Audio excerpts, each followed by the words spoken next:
I mean, we've been hearing a lot over the last almost, well, year and a half now about the cost of living crisis, as though it's fallen out of a clear blue sky. And it's not a cost of living crisis, let's be absolutely clear, although it is for everybody at the sharp end of it, and that's millions and millions of people.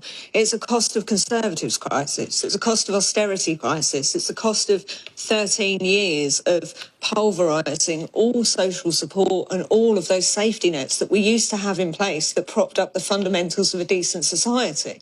It's the cost of stripping out the NHS and social care and refuges and welfare and all the support that many people and voters might have thought they never would have needed. They didn't think that they were going to ever be one of those people who would have to dip into those pots. And now that it's affecting sort of the chattering classes, the middle classes, the media classes, it's been given a fancy title, the cost of living crisis, and it's affecting almost everybody. To absolutely not answer your question, I'm afraid, I don't know where this ends or when this ends.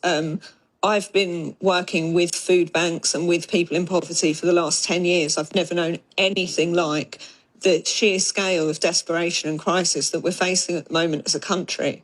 And the only thing that is going to change it is investment back into all of those services that have been stripped away, and making sure that when people find themselves in a desperate situation, that there's some help and some support out there for them. And I hope for your sake and everybody else's sake that that happens yesterday, but certainly sooner rather than later.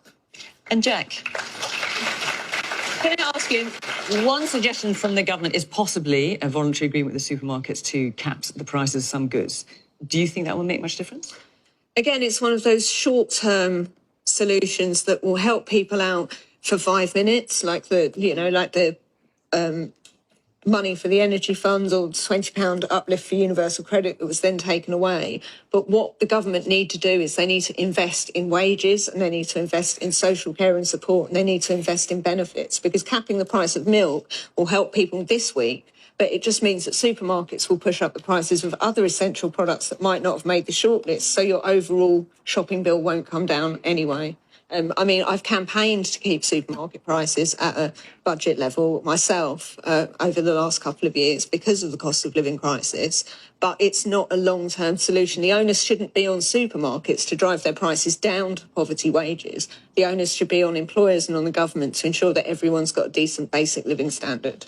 I mean, I just want to come in and say that the bones of the COVID inquiry are to investigate potential dishonesty and potential criminal behaviour, and in no other circumstances would the people on the other end of those allegations be allowed to pick and choose what evidence they serve up to the judge.